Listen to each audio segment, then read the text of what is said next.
మమతని ప్రేమించేవారు, మమతని అభిమానించేవారి సాక్షిగా అరాచకం ఎట్లా ఉంటుందో బెంగాల్‌లో ఇంత పెద్ద ఎత్తున పోలీసు బలగాలు పెట్టినా సరే చూపించింది.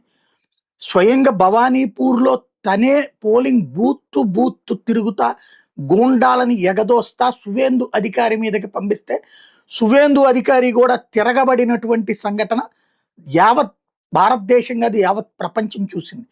అంత రాక్షస నాయకురాలన్నమాట ఆవిడ.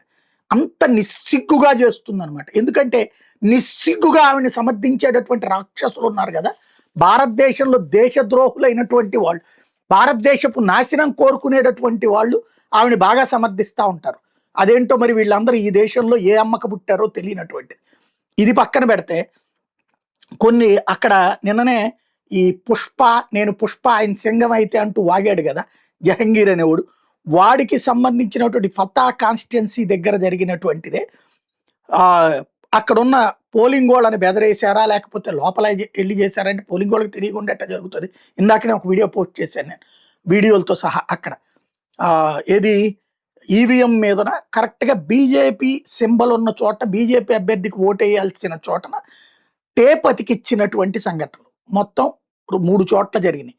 3 చోట్ల మనకు కనిపించినాయి, ప్రపంచానికి కనిపించినాయి. ఈ వ్యవహారం మీదన ఎప్పుడైతే బయటకొచ్చిందో దీని మీదన ఎన్నికల సంఘం సీరియస్‌గా స్పందించింది. ఇందులో వెంటనే వాళ్ళు కూడా వెళ్లి ధృవీకరించుకున్నారు. ఎక్కడెక్కడైతే అయి చేసుకొచ్చారో వాటన్నిట్లలో మళ్ళీ రీపోలింగ్‌కి ఆదేశించే ఎలక్షన్ కమిషన్ ఆఫ్ ఇండియా ఎట్టి పరిస్థితుల్లో వదిలిపెట్టే ప్రసక్తి లేదని చెప్పేసి వాళ్ళ మీద యాక్షన్ ఖాయమని ప్రకటించింది.